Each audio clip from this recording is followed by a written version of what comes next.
Assalamualaikum warahmatullahi wabarakatuh. Selamat datang di channel Dongeng Horor, tempat di mana suara bisu masa lalu kembali terdengar, tempat di mana kisah-kisah gelap tak pernah benar-benar berakhir. Di balik tirai malam yang sunyi, ada cerita yang tak sempat disampaikan, ada suara yang tak pernah sampai, dan ada rahasia yang selama ini disimpan oleh beang-beang. Bersiaplah, karena apa yang kamu dengar di sini bisa jadi bukan sekadar dongeng. Selamat mendengarkan, dan jangan lupa, jangan sendirian. Malam itu, langit Cipularang terlihat muram. Awan menggantung berat, seolah menyimpan hujan yang tak sabar untuk turun. Di kejauhan, suara petir samar-samar terdengar, menyusup di antara dentuman truk-truk besar yang berlalu lalang. Kabut mulai turun perlahan, membalut aspal panjang jalan tol, membentuk selimut lembab yang mengaburkan pandangan. Adalah Arif, seorang pria muda berusia 26 tahun yang malam itu menjalani shift pertamanya sebagai petugas tol malam. Ia ditugaskan di sebuah pos yang jarang digunakan, yaitu pos jaga KM 97.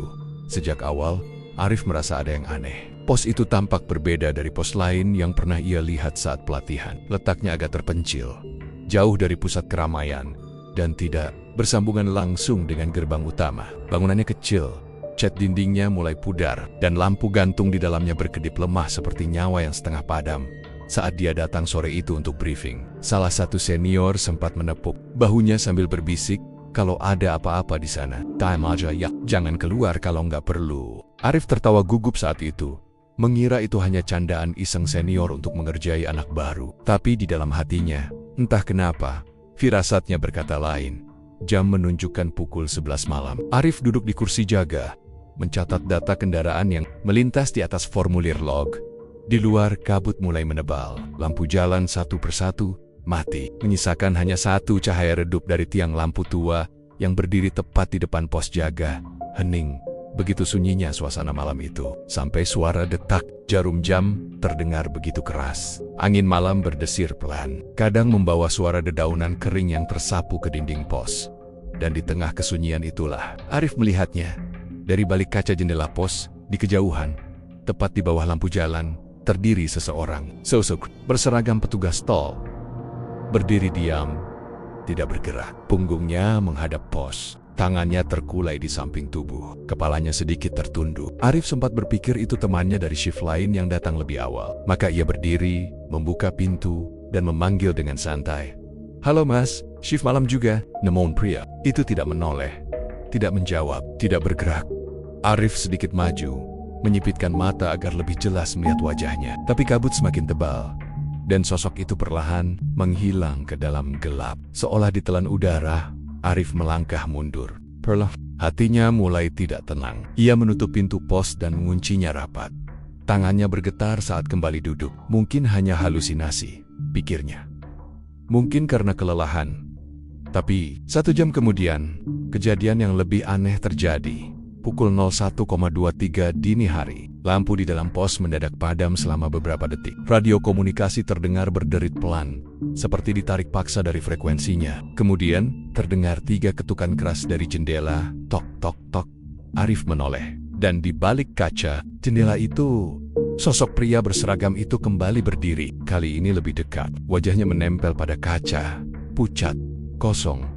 Matanya gelap legam, tidak ada bola mata, hanya rongga gelap seperti lubang neraka. Bibirnya bergerak-gerak cepat, seolah berbicara, tapi tak ada suara keluar. Arif terlonjak. Ia mundur sampai kursinya jatuh ke lantai. Ia meraih senter dan segera membuka pintu. Namun, saat dia melangkah keluar, tidak ada siapa-siapa. Hanya kabut yang semakin tebal. Hanya suara angin malam yang seolah berbisik samar. Pagi harinya, dengan mata sayu dan wajah pucat, Arif langsung menemui petugas senior. Ia menceritakan semua kejadian yang ia alami. Dan kali ini tidak ada yang menertawakannya. Salah satu petugas yang sudah lama bekerja di sana hanya mengangguk pelan, lalu berkata, "Kamu juga lihat dia ya, yang berdiri di bawah lampu? Dia membelakangi jalan." Arif mengangguk pelan, bingung dan takut. Petugas itu kemudian melanjutkan dengan suara pelan, "Dulu ada penjaga malam di pos itu. Namanya Pak Karta. Orangnya baik, rajin, tapi suatu malam dia keluar pos untuk memeriksa kendaraan yang katanya mogok di bahu jalan. Gak lama dia ditabrak truk, tubuhnya hancur. Nggak dikenali. Setelah kejadian itu, dia sering muncul, kadang berdiri di luar pos, kadang mengetuk jendela, tapi dia nggak ganggu, asal nggak diganggu juga. Arif tidak bisa berkata apa-apa. Tubuhnya lemas, nafasnya berat. Malam itu telah mengubah hidupnya. Ia mengajukan pindah shift ke siang hari. Ia bersumpah tidak akan kembali ke pos itu lagi. Dan sejak saat itu, pos jaga KM 97 kembali dikosongkan.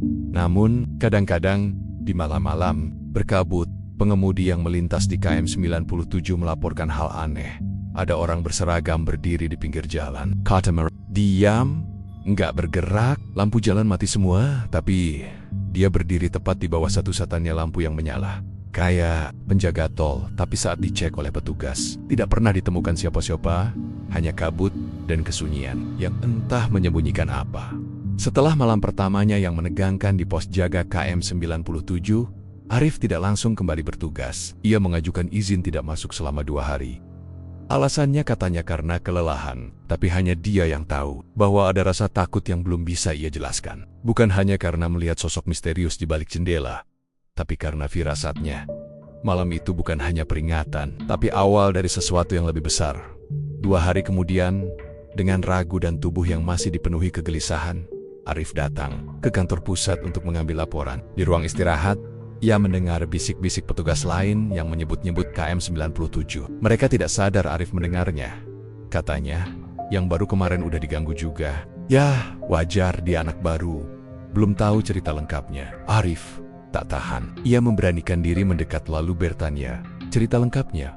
Cerita apa maksudnya, Mas? Petugas yang lebih tua, Pak Sony, menatapnya lama. Wajahnya serius, seolah sedang mempertimbangkan apakah Arif layak tahu atau tidak. Tapi akhirnya ia mengangguk pelan, mengisyaratkan Arif untuk ikut ke ruang gudang belakang. Di dalam ruang sempit yang dipenuhi berkas tua dan pita-pita jalan tol yang sudah menguning, Pak Sony mulai bercerita. Suaranya rendah, tapi penuh tekanan. Arif, apa yang kamu lihat malam itu bukan cuma bayangan. Itu dia, kami menyebutnya begitu. Dia sudah lama di sana, jauh sebelum kamu bekerja. Bahkan sebelum aku sendiri masuk ke perusahaan ini. Arif mengangguk perlahan. Dadanya sesak, tapi rasa penasarannya tak tertahankan. Dulu, lanjut Pak Sony, pos KM 97 itu dulunya pos utama. Banyak yang jaga di sana. Tapi tahun 2008, ada kejadian besar, kecelakaan beruntun. Bukan hanya itu. Malam itu, ada seorang petugas yang hilang, namanya Pak Karta. Dia sedang berjaga sendirian waktu itu. Katanya, dia dapat laporan dari pengendara bahwa ada kendaraan mogok di bahu jalan. Dia keluar, tapi tidak pernah kembali. Yang ditemukan hanya topinya dan serpihan daging di aspal. Arif menelan ludah. Perutnya mulai mual. Setelah itu, semua petugas yang jaga di KM 97 mulai melihat hal-hal aneh. Ada yang mendengar ketukan, ada yang mendengar suara panggilan radio dari frekuensi kosong. Bahkan, ada yang melihat Pak Karta berdiri di bawah lampu jalan. Seperti yang kamu lihat, Pak Sony lalu mengeluarkan sebuah map lusuh dari rak tua. Ia membuka halaman demi halaman sampai akhirnya menunjuk sebuah dokumen laporan tertulis. Ini laporan asli dari petugas shift malam tahun ke-2013. Lihat tanggalnya. Arif membaca pelan. Tertulis 3 Oktober tahun 2013, jam 01,23 dini hari. Tering, 3 ketukan keras di jendela. Saat dicek, terlihat sosok petugas lama berdiri diam. Wajahnya tidak terlihat. Arif, jam yang sama seperti yang ia alami.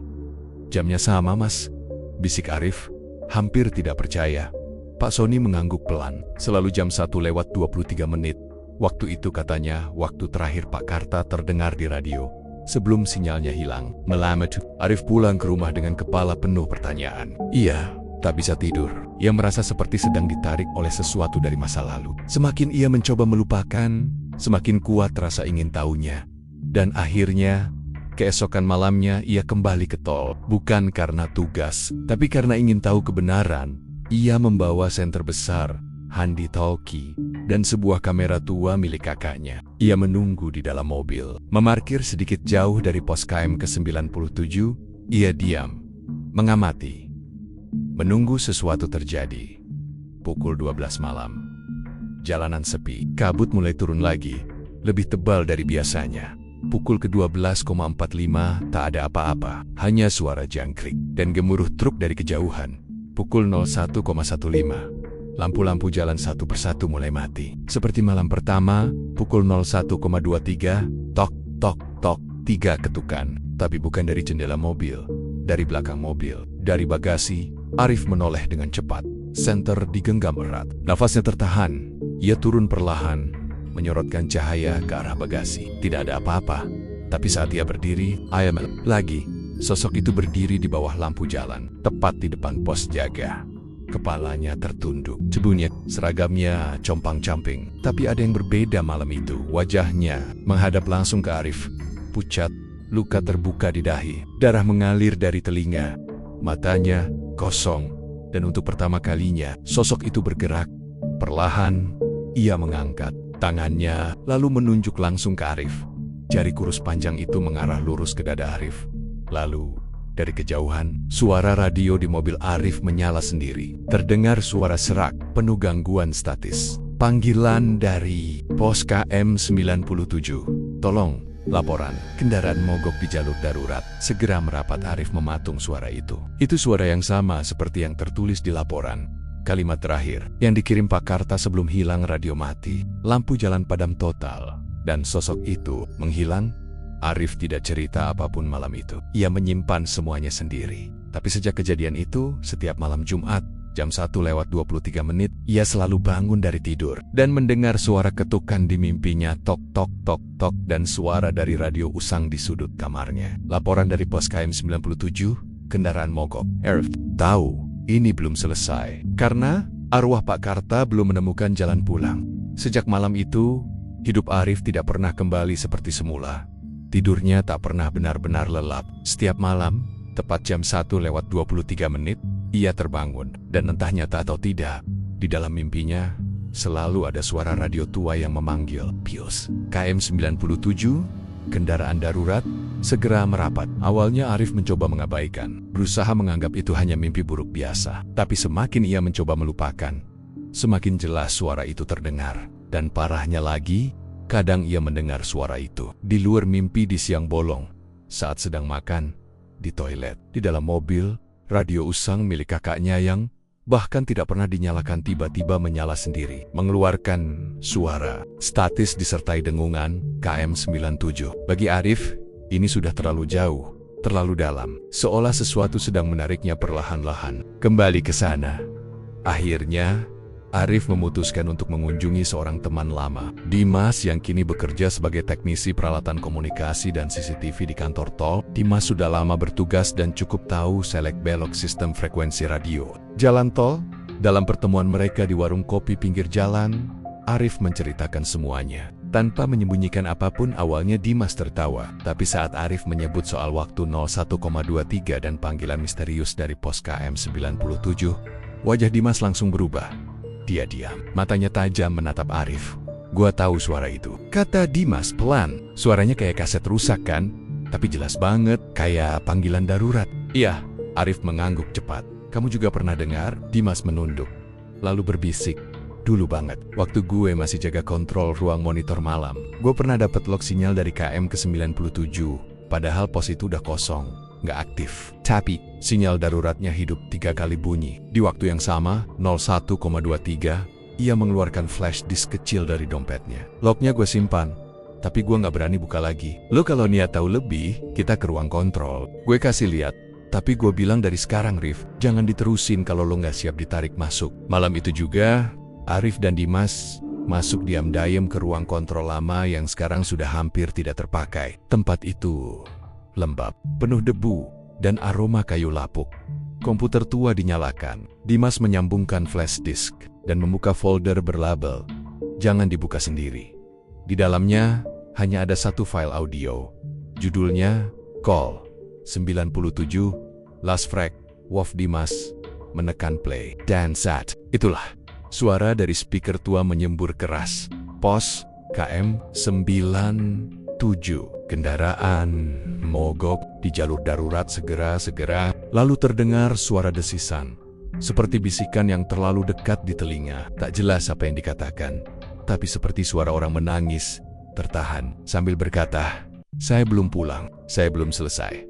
Arif langsung mematikan suara. Tangannya gemetar, wajahnya pucat, napasnya pendek-pendek, seperti baru saja berenang di kedalaman hitam. "Gue harus ke sana lagi," kata Arif tanpa ragu. Dimas menatapnya seolah tak percaya. "Kamu gila?" "Enggak," sahut Arif. "Kalau dia belum pulang, gue mau bantu dia." Tapi gue harus tahu, kenapa arwahnya masih di situ. Dimas tidak bisa melarang. Ia tahu, jika seseorang sudah terpanggil, maka cepat atau lambat, ia akan kembali. Dengan caranya sendiri, malam berikutnya, Arif berangkat ke KM ke-97. Kali ini bukan dengan rasa takut, tapi dengan tekad. Ia membawa senter, kamera, dan rekaman. Suara radio yang tadi didengar, pukul 00,3, ia tiba di lokasi. Jalanan sepi, kabut mulai turun. Ia berdiri di luar pos jaga, yang kini tampak lebih menyeramkan dari sebelumnya. Cat dinding mengelupas, kaca jendela berdebu, dan kursi dalamnya bergeser sendiri. Arif menyalakan rekaman suara pas KM97. Kendaraan darurat segera merapat, lalu angin kencang bertiup. Kabut berputar cepat. Senter Arif berkedip-kedip. Dan di antara kabut, perlahan terlihat sosok itu lagi. Pak Karta, wajahnya hancur. Seragamnya koyak, tapi kali ini ia tidak berdiri diam. Ia berjalan perlahan menuju Arif. Arif ingin mundur, tapi kakinya tak bisa bergerak. Sosok itu berhenti beberapa meter di depan Arif dan menunjuk ke arah pos, lalu ia membuka mulutnya. Namun yang keluar bukan suara, tapi rekaman dari malam saat ia hilang. Pas 97, ada kendaraan mogok. Saya akan cek ke lokasi. Laporan menyusul. Suaranya lalu berulang. Berulang seolah terjebak dalam satu momen terakhir sebelum ia meninggal. Arif menangis, bukan karena takut, tapi karena ia tahu Pak Karta tak pernah bisa menyelesaikan tugasnya. Arwahnya terjebak dalam satu titik waktu. Dalam satu panggilan yang tak pernah dijawab, Arif mendekot, menunduk, dan berkata pelan, "Saya dengar, Pak. Sekarang saya sudah tahu. Tugas Bapak selesai." Itu perlahan kabur. Seperti kabut yang tersapu angin pagi. Tak ada lagi wajah hancur. Tak ada lagi darah. Hanya sisa-sisa angin lembut dan keheningan yang damai. Sejak malam itu, Arif tidak pernah lagi dibangunkan oleh suara ketukan. Tidak ada lagi suara radio yang menyala sendiri. Dan tidak ada lagi sosok berseragam di bawah lampu. Namun, kabarnya, pos KM 97 tetap dibiarkan kosong. Bukan karena takut, tapi karena dihormati. Sebagai bentuk penghormatan untuk satu petugas yang tetap setia bekerja. Bahkan, setelah kematian menjemputnya, waktu terus berjalan. Sejak kejadian malam itu, saat Arif menyaksikan sendiri arwah Pak Karta perlahan memudar ke dalam kabut. Suasana di pos KM 97 perlahan-lahan menjadi lebih tenang. Tidak ada lagi suara radio yang menyala sendiri. Tidak ada lagi sosok berseragam yang berdiri di bawah lampu remang. Tidak ada ketukan di jendela pos saat malam mencapai titik paling sunyi. Pos itu seperti kembali menjadi bangunan kosong biasa yang dilupakan. Namun rupanya, ketenangan itu hanyalah permukaan, karena sesuatu yang jauh lebih dalam, lebih tua, dan lebih gelap masih tinggal di sana. Dan malam itu, semuanya mulai dari awal. Namanya Tio, seorang petugas baru yang belum lama ditempatkan di jalur Cipularang. Usianya 30 tahun, tubuhnya kekar, wajahnya keras, dan sikapnya cenderung tak percaya pada hal mistis. Ia tipe orang yang lebih percaya pada prosedur daripada cerita-cerita tua. Penjaga bayangan? Itu cuma mitos, katanya suatu malam saat berbincang dengan regen-regen kerjanya. Masa iya hantu bisa kerja malam? Karena kekosongan shift yang mendadak, dan kebetulan banyak petugas berhalangan. Tio akhirnya ditugaskan menjaga pos KM ke-97. Ia langsung setuju. Tidak ada rasa ragu, tidak ada rasa takut. Bahkan ia sempat berkata sambil tertawa, "Siapa tahu aku bisa lihat langsung hantu legenda itu. Biar bisa selfie bareng." Tidak ada yang tertawa bersamanya malam itu. 1-2 petugas senior hanya saling pandang, diam. Mereka tahu, tapi mereka tak ingin ikut campur. Karena siapapun yang sudah merasa paling berani, biasanya adalah yang paling mudah ditarik masuk. Tio tiba di pos pukul 22 malam. Ia membawa termos kopi, rokok, dan speaker bluetooth kecil. Musik dangdut pelan mengalun dari sudut pos, mengusir. "Sunyi biasa aja ini tempat," gumamnya sambil merebahkan diri di kursi jaga. Laporan lalu lintas malam itu sepi. Tak banyak kendaraan yang lewat. Kabut tipis mulai turun sejak jam ke-11. Tapi Tio santai saja. Ia menyalakan rokok, menggulir ponsel, dan tertawa sendiri membaca pesan-pesan dari grup. Tapi ketika jam mendekati 01,0, suasana mulai berubah. Lampu gantung di dalam pos mulai berkedip-kedip.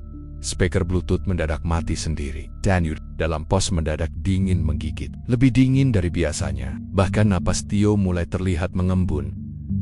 Mungkin AC bocor, katanya. Meski sebenarnya tidak ada AC di pos itu. Lalu tepat jam 1:23, Semuanya benar-benar berhenti. Tidak ada suara, tidak ada angin, hanya hening mutlak. Dan tiba-tiba, ketukan keras terdengar dari arah pintu belakang. Tok! Tok! Tok! Tio berdiri. Kali ini, tidak bisa bercanda. Ia menyalakan senter dan membuka pintu perlahan. Kosong. Tapi saat ia berbalik, seseorang sudah berdiri di dalam pos. Punggungnya menghadap ke arah Tio. Tubuhnya kurus, seragamnya lusuh. Warna kulitnya abu-abu. Tio membeku. Tertahannya tercekat di tenggorokan. Ia hanya bisa menatap punggung sosok itu, lalu perlahan. Sosok itu menoleh, tapi bukan memutar kepala secara wajar. Kepalanya berputar 180 derajat perlahan-lahan, menghadap Tio dengan wajah tanpa mata. Hanya rongga hitam dan darah mengalir dari lubangnya. Gantian jaga, ya, sur, parau, penuh luka. Aku sudah terlalu lama. Tio ingin lari, tapi lututnya lemas. Ia hanya bisa jatuh terduduk. Sosok itu perlahan menghilang ke dalam dinding pos, seolah menyatu dengan bangunan tua itu. Keesokan harinya, Arif yang sudah pindah ke shift pagi mendengar kabar bahwa Tio menghilang. Pos KM97 ditemukan dalam kondisi terbuka. Kursi jaga terbalik, termos kopi pecah, dan di meja ada secarik kertas laporan yang tidak pernah ditulis oleh Tio sebelumnya. Tulisan tangan itu berbeda. Tua, bergetar, isinya hanya satu kalimat. Saya jaga malam ini. KM97 tidak ada jejak Tio.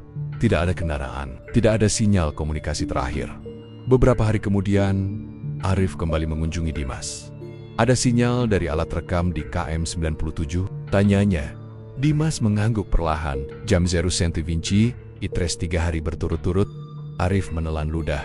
Isinya, Dimas membuka rekaman. Kali ini suaranya bukan Pak Karta, tapi suara lain, lebih muda. Lebih lantang. Pos KM97, kendaraan mogok. Saya akan cek ke lokasi. Laporan menyusul. Arif menutup matanya. Ia mengenali suara itu. Itu suara Tio. Dan dari kejauhan, saat malam tiba dan kabut turun perlahan di jalan tol Cipularang, beberapa sopir melaporkan hal yang aneh. Kami lihat ada petugas muda berdiri di bawah lampu jalan, Mas. Bukan yang tua yang dulu itu. Ini yang baru, tinggi besar. Wajahnya nggak kelihatan, tapi dia berdiri lama banget. Dan sekali lagi, pos KM97 kembali dijaga oleh penjaga baru yang mungkin tidak pernah sempat pulang. Beberapa hari setelah hilangnya Tio, suasana di kantor pusat operasional tol Cipularang berubah menjadi lebih muram dari biasanya. Tak ada yang berani menyebut nama pos KM97 secara terang-terangan. Bahkan di antara para petugas, pos itu kini disebut dengan julukan samar, pos hantu, atau lebih sering, frekuensi 97. Arif, yang pernah mengalami sendiri kengerian pos itu, merasa gelisah. Bukan hanya karena Tio menghilang secara misterius, tapi karena sejak kejadian itu, suara radio muncul kembali di dalam tidurnya. Pos 97, kendaraan mogok, laporan menyusul. Suara itu bukan lagi milik Pak Karta, melainkan suara Tio. Dan yang lebih mengerikan lagi, suara itu terus berubah nada, seolah sedang terdistorsi, atau sedang ditarik lebih dalam ke sesuatu yang lebih gelap. Arif kembali menemui Dimas, teknisi kontrol yang sempat merekam anomali frekuensi dari pos tersebut. Mereka bertemu dayam-dayam di ruang penyimpanan belakang, tempat arsip lama dan peralatan rusak disimpan. Dimas membuka laptopnya dan memperdengarkan satu rekaman terbaru. KM97, pos aktif. Mohon bantuan. Suara itu hanya terdengar selama 13 detik. Tapi saat diputar ulang dengan spektrum audio, muncul sesuatu yang aneh. Ada frekuensi tambahan tersembunyi dalam sinyal itu. Sesuatu yang tidak terdengar oleh telinga biasa. Gue sempat ubah jadi sinyal visual Rif, ucap Dimas pelan. Dan hasilnya, bukan grafik biasa tapi bentuknya kayak wajah manusia. Arif menatap layar. Dan benar, dari frekuensi suara yang diubah ke bentuk spektrum, muncul pola samar wajah seseorang. Wajah yang tidak lengkap. Mata hanya satu, mulut sobek, dan tatapan kosong yang seperti menatap langsung ke mata siapapun yang melihatnya. Arif menelan ludah. Siapa dia? Dimas hanya menggeleng. Gue nggak tahu, tapi kayaknya bukan cuma satu. Gue sempat deteksi ada 3 frekuensi berbeda dari lokasi itu dalam seminggu terakhir. Arif menghela napas. Kepalanya penuh pertanyaan. Tapi satu hal pasti, sinyal itu bukan sinyal biasa. Dan pos KM97 bukan lagi sekadar tempat ditinggalkan arwah petugas lama. Ada sesuatu yang lebih tua, lebih dalam, dan lebih haus. Esok malamnya, Arif nekat kembali ke lokasi. Kali ini ia tidak sendiri. Ia membawa Dimas dan satu orang temannya yang pernah menjadi petugas kepolisian. Namanya Bayu. Mereka bertiga sepakat untuk menyelidiki titik sinyal langsung di KM 97 menggunakan alat pendeteksi radio, frekuensi darurat dan pencatat suhu ruangan. Mereka tiba di sana jam 0:45, jalan sepi. Kabut mulai turun. Arif menatap pos tua itu dari balik kaca mobil. Sama seperti dulu, tak ada perubahan.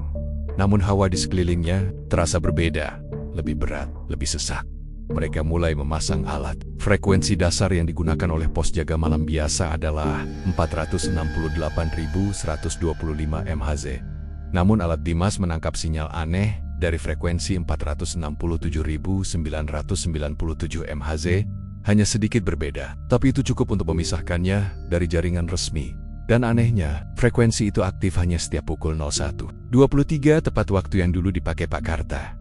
Tepat waktu saat Tio menghilang, pukul 01,2, sinyal mulai naik. Alat pendeteksi suhu berbunyi pelan. Angka turun drastis. Dari 23 derajat, turun ke 10, lalu 5, hingga mencapai 0 derajat. Suara pelan mulai keluar dari speaker. Mereka datang. Dimas menatap Arif. Itu bukan suara kita. Dan kemudian, terdengar suara ketukan, tapi bukan dari pintu pos.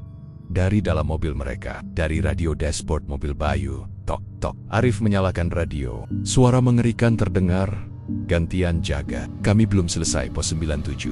Tidak pernah kosong. Mereka panik. Dimas mencabut alat rekam. Bayu mencoba menyalakan mobil tetapi mesin mati total. Lalu mereka melihatnya. Bukan satu, bukan dua, tapi 3 sosok berseragam berdiri di luar pos. Yang satu tubuhnya hancur sebelah. Yang satu tinggi besar, dengan wajah hitam legam. Dan yang terakhir, kecil kurus, membawa senter kuning menyala redup. Ketiganya menatap ke arah mobil mereka. Tidak bergerak, tidak bicara, hanya berdiri. Seolah menunggu, seolah memanggil, lalu tiba-tiba. Frekuensi radio berubah, suara bergema di dalam mobil. Kalian sudah dengar kami, kalian sudah lihat kami sekarang. Siapa yang ingin gantian jaga? Panik, Bayu berteriak membaca doa. Dimas memukul dashboard. Dan Arif hanya bisa membisikkan satu hal. Saya tidak mau menggantikan siapapun, tapi saya akan biarkan kalian pergi. Dan entah bagaimana, mesin mobil menyala sendiri. Lampu hidup kembali. Ketiga sosok itu perlahan memudar. Dan sinyal radio menghilang seketika.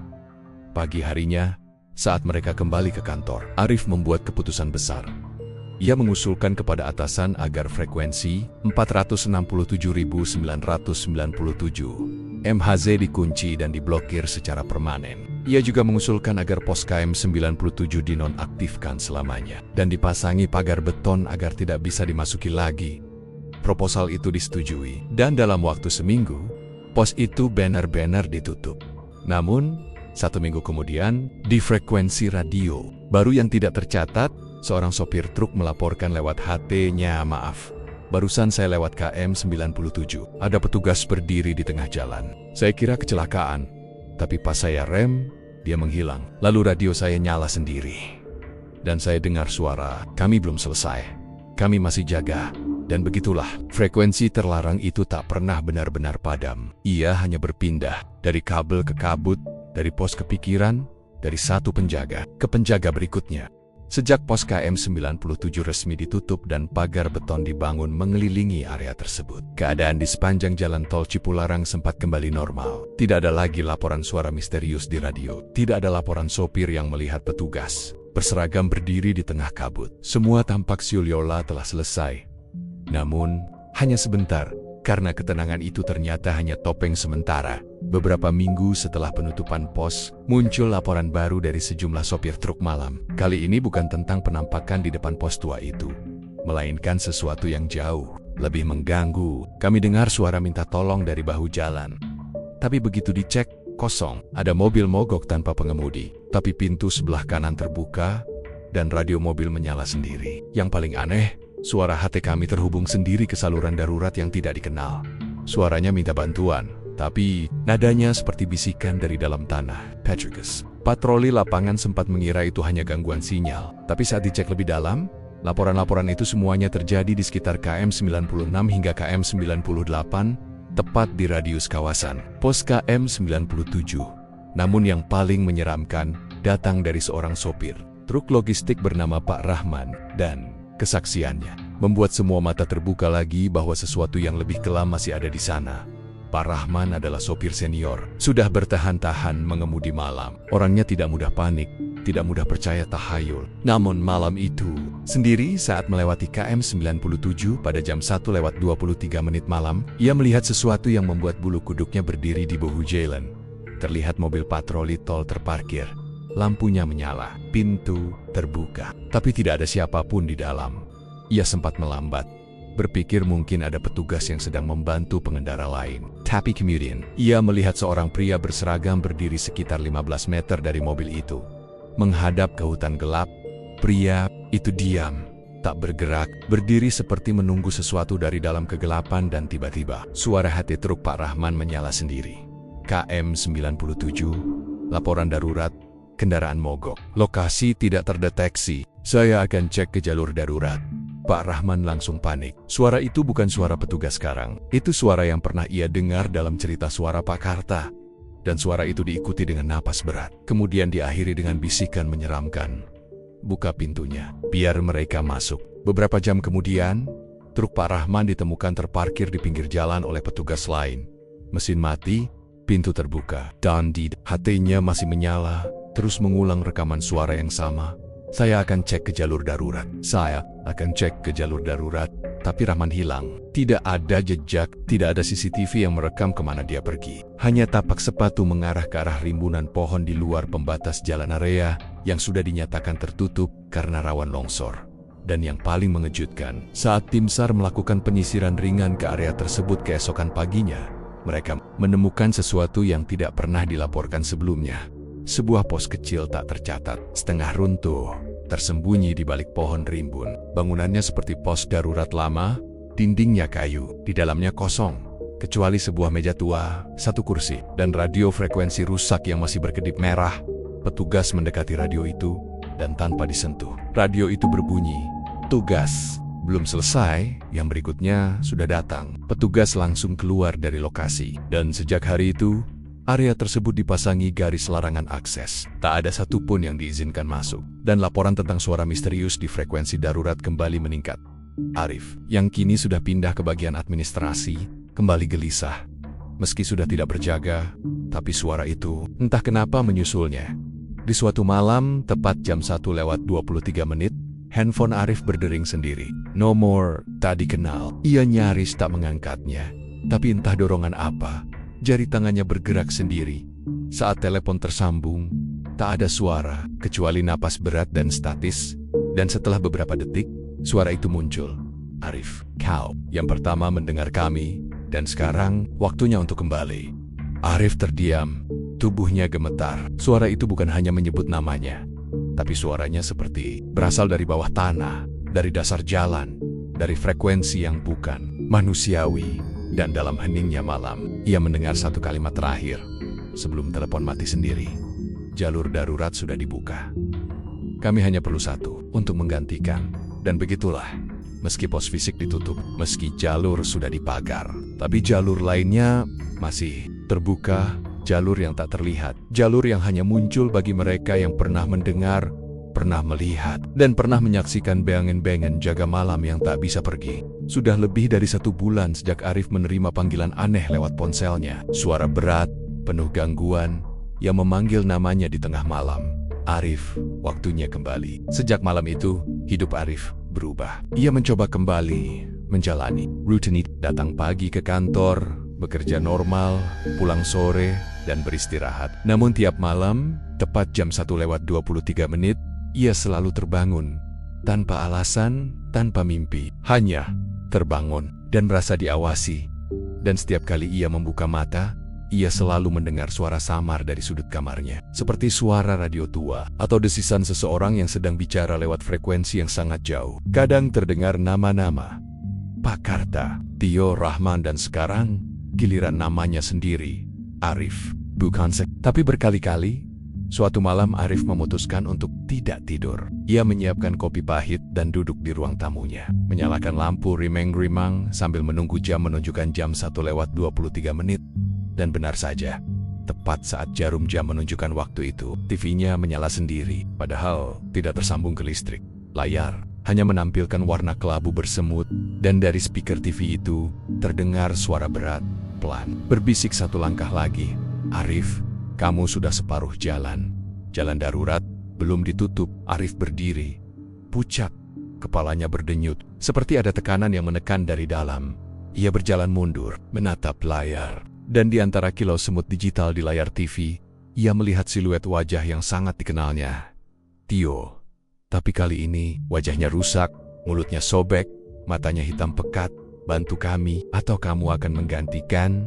TV meledak kecil. Leon retak, dan ruangan langsung kembali gelap. Keesokan harinya, Arif mengambil keputusan besar.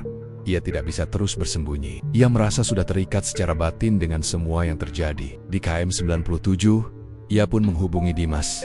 Mereka bertemu diam-diam di tempot lama gudang belakang kantor. Gua harus kesana lagi, Mas, kata Arif pelan. Dimas hanya bisa menatapnya lelah. Lo sadar gak sih? Lo udah diseret terlalu dalam. Frekuensi itu bukan buat manusia, Rif. Itu buat sesuatu yang lebih kuno dari sekadar hantu. Itu jalur. Jalan komunikasi yang udah lama terbuka dan gak bisa ditutup. Tapi Arif tidak peduli. Gue gak mau tidur dengan suara mereka tiap malam. Gak mau ngerasa diawasi terus. Kalau gue harus kesana buat nutup jalan itu, gue siap. Akhirnya, mereka berdua menyusun rencana. Malam itu juga, mereka akan kembali ke KM 97. Tapi bukan hanya untuk mengamati. Untuk menyelesaikan pukul 00,3, mereka tiba di lokasi. Pos KM 97 sudah tertutup pagar beton tinggi. Namun di sebelah kiri pagar, ada jalan kecil tanah berbatu yang dulunya digunakan oleh teknisi untuk memeriksa bahu jalan. Jalur inilah yang disebut warga lokal sebagai jalur darurat, jalan yang konon tidak muncul di peta modern. Dan benar saja, saat Arif dan Dimas menyusuri jalan itu, perlahan kabut mulai menebal. Udara dingin, lampu senter mereka mulai berkedip, sinyal ponsel hilang total, dan di ujung jalur itu, tersembunyi di balik semak-semek dan pepohonan, berdiri sebuah bangunan, kecil tua, menyerupai pos jaga. Tapi bukan pos resmi, strukturnya kayu, dengan cat putih pudar dan atap seng yang sudah berlubang. Di dalamnya, sebuah meja, kursi, dan radio tua. Dan yang membuat jantung Arif berhenti sejenak, radio itu menyala. Sendiri, KM 97. Laporan terakhir. Semua petugas hilang, satu masih tersisa. Dimas melangkah mundur. Rif, kita nggak sendirian. Dan benar, dari balik jendela bangunan tua itu, perlahan muncul bayangan hitam tinggi. Sosok yang tak memiliki wajah. Hanya tubuh besar dengan seragam lusuh dan helm yang retak. Ia berdiri diam, lalu mengangkat tangannya, menunjuk ke radio, lalu menunjuk ke Arif tugas. Belum selesai, Arif menelan ludah. Kakinya bergetar, tapi ia maju satu langkah, lalu ia berteriak. Kalian semua sudah cukup lama di sini. Aku tahu kalian tidak pernah diberi waktu untuk pulang, tapi sekarang aku beri kalian satu pilihan. Ia mengeluarkan sesuatu dari tasnya senter UV milik Dimas yang bisa mengganggu sinyal frekuensi. Dimas mengarahkannya ke radio, lalu memutarnya ke frekuensi 0. Radio langsung meledak kecil, dan saat itu juga, semua bayangan menghilang, kabut perlahan menipis. Udara kembali normal, dan langit menunjukkan warna abu terang pertanda subuh.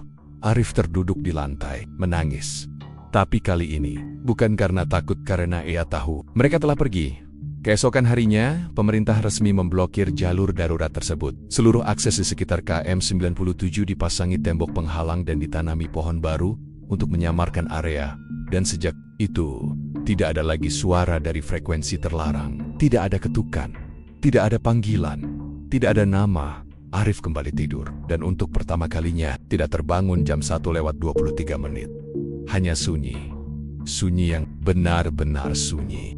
Beberapa bulan telah berlalu sejak malam Arif dan Dimas menutup jalur darurat di KM ke-97. Pos tua itu kini telah benar-benar tersembunyi. Tak lagi tampak dari jalur utama. Tidak ada laporan penampakan. Tidak ada suara radio yang menyala sendiri. Tidak ada panggilan jam 1:23. Untuk sementara, semuanya terasa normal. Seolah-olah seluruh kengerian yang selama ini membayangi telah benar-benar dikubur. Tapi, seperti yang sering terjadi dalam cerita-cerita misteri yang dikira selesai, belum tentu banner-banner berakhir. Pagi itu, Arif datang lebih awal ke kantor. Udara cerah, suasana tenang. Ia ingin menyiapkan laporan akhir yang akan dikirim ke bagian pusat. Laporan tentang penutupan KM 97 dan semua kejadian yang mengiringinya. Namun, saat membuka laptopnya dan menyalakan file lama milik Dimas, ia menemukan folder baru yang belum pernah dilihat sebelumnya. Folder itu tidak memiliki nama, hanya kode koordinat aneh 06150 10734. Saat folder itu dibuka, hanya ada satu file suara di dalamnya. Formatnya WAV, seperti rekaman-rekaman lama. Arif ragu, tapi ia tetap menekan tombol play. Dan saat itu juga, KM 96,7 kendaraan mogok. Tolong merapat. Arif membik. Suaranya bukan milik Pak Karta, bukan Tio, bukan Rahman, tapi suara baru, lebih muda, penuh desah, seolah sedang merekam dari dalam kendaraan sambil berusaha tetap hidup. Saya tidak tahu di mana ini. GPS saya error. Ini bukan KM 96, tapi juga bukan KM 97. Arif menutup laptop. Keringatnya dingin, tangannya gemetar.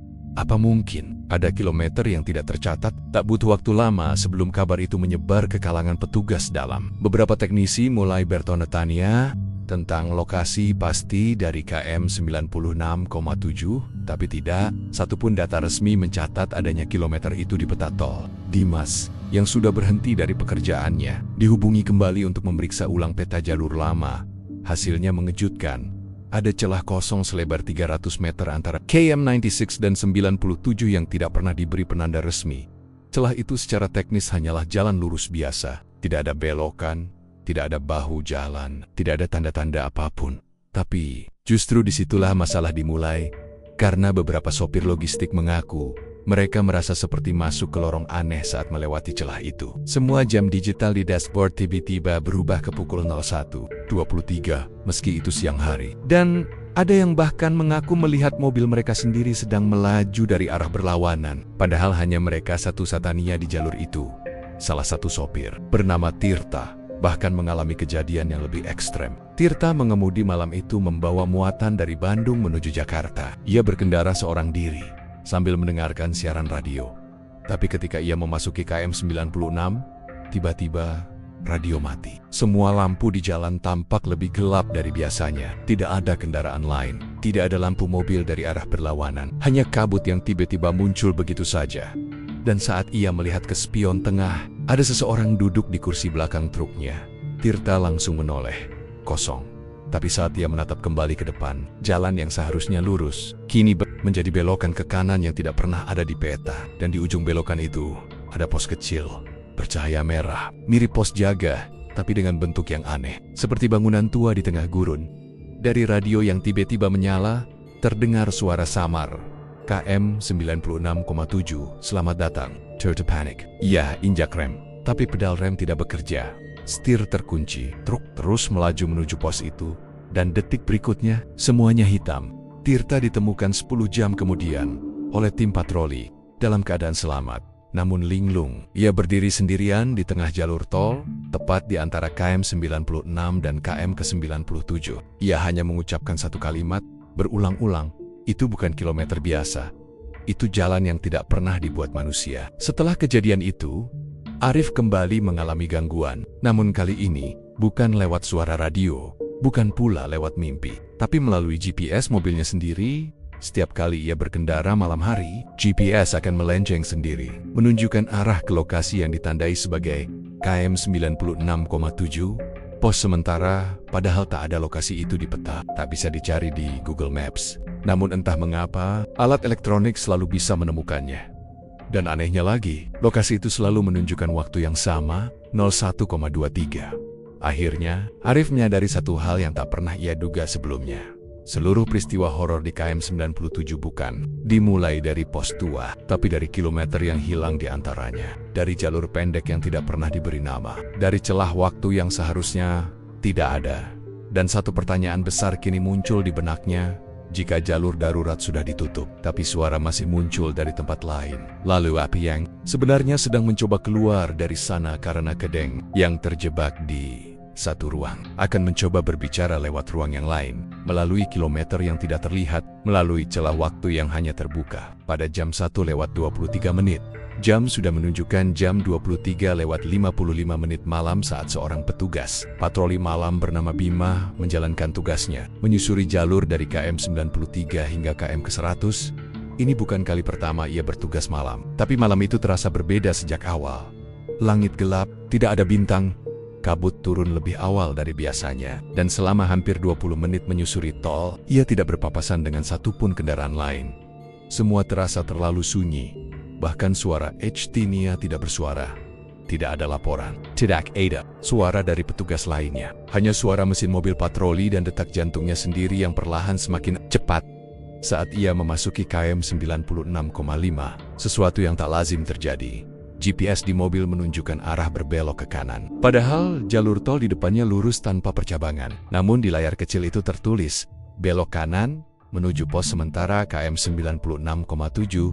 Bima mengerutkan dahi. Ia tahu tidak ada jalur belok di titik ini, tapi tanpa ia sadari, tangannya mengikuti arah GPS dan menyetir sedikit ke sisi kiri jalan, melewati bahu jalan, dan menemukan jalan kecil seperti celah retakan di aspal yang belum pernah ia lihat sebelumnya.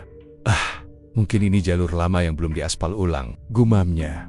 Mencoba menenangkan diri, ia menyalakan lampu sorot. Jalur itu sempit, hanya cukup untuk satu mobil, dikelilingi pohon-pohon tinggi dan kabut yang menggantung rendah. Dan saat ia masuk lebih dalam, HT-nya menyala sendiri. Laporan darurat, kendaraan terjebak di pos sementara. Saya tidak bisa keluar.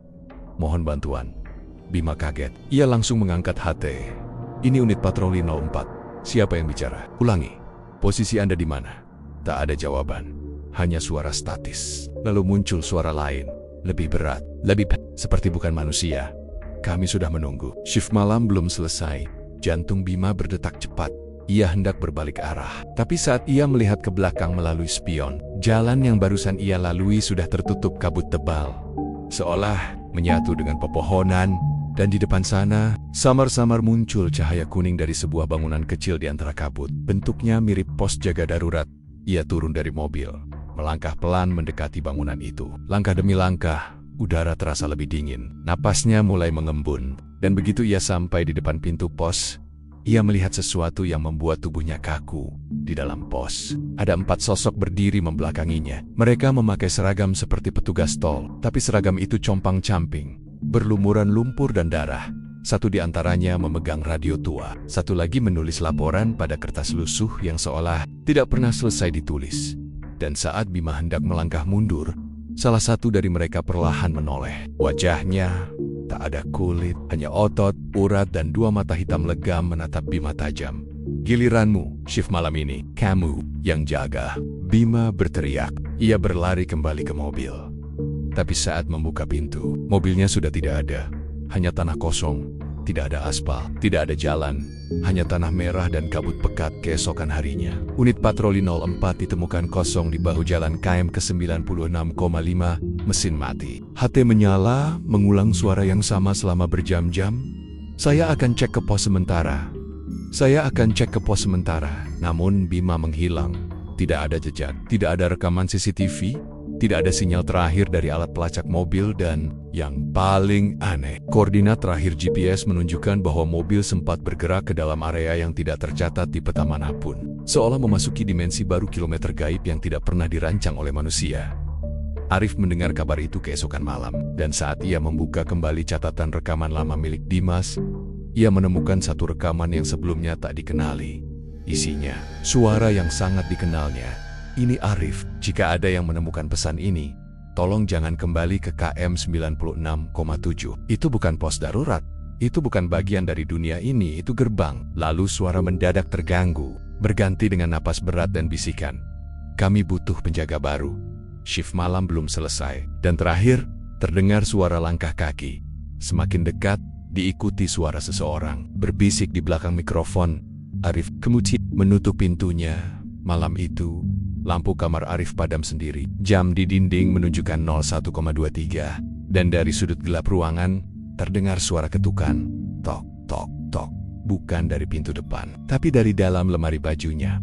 Dan suara berat, itu kembali terdengar. Shift malam masih berjalan. Langit malam Cipularang kembali pekat. Tak ada bulan, tak ada bintang. Kabut menyelimuti jalur tol dari KM 96 hingga 98, seolah menutupi sesuatu yang tak ingin dilihat oleh mata manusia. Sudah 2 minggu sejak Bima menghilang. Sudah 1 bulan sejak suara misterius muncul lagi dari kilometer gaib. Dan malam ini, Arif tahu, waktunya telah tiba.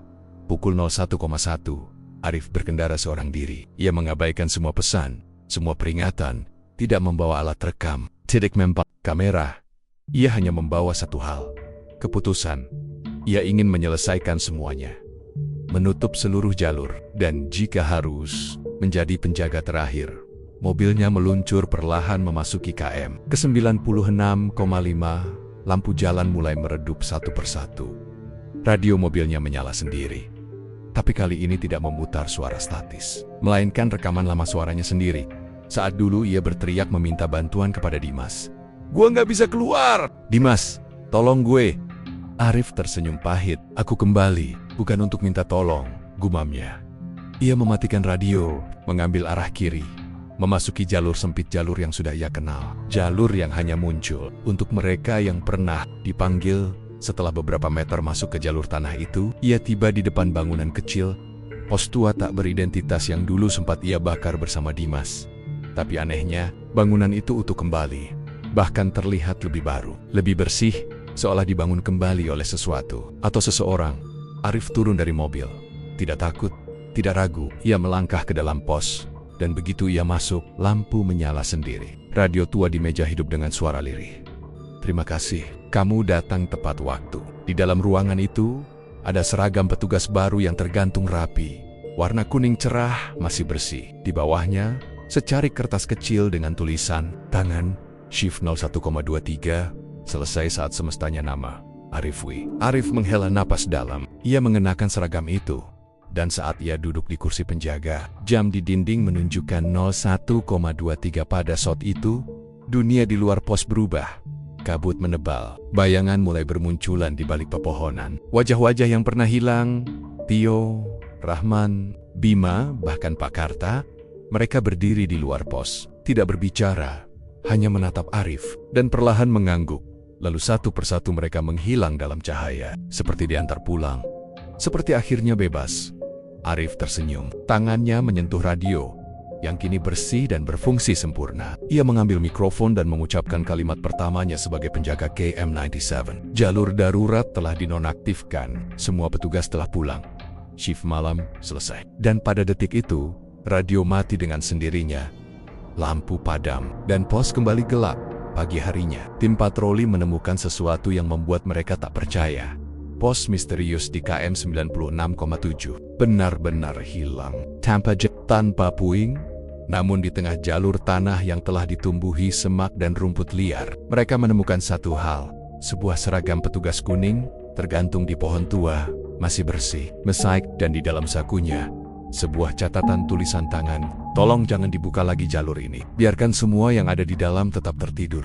Jika ada panggilan, jangan dijawab. Shift saya sudah selesai." Namun seperti semua cerita misteri lainnya, sesuatu yang ditutup tak selalu terkunci selamanya. 3 hari kemudian, seorang sopir truk malam melapor. "Pak, saya mau tanya. Barusan saya lewat KM 96. Truk saya tiba-tiba berhenti sendiri. Jam digital jadi 01,23 dan HT saya kedip sendiri. Saya dengar suara petugas jaga, namanya Arif. Dia bilang, 'Tolong jangan berhenti di sini. Shift saya sudah selesai.' Tapi suaranya seperti dari jauh banget, dan saat HT-nya mati, GPS di truk itu menunjukkan lokasi KM 96,7. Pos sementara ditutup, tapi jika ditutup, kenapa masih ada suara? Dan siapa yang masih berjaga?"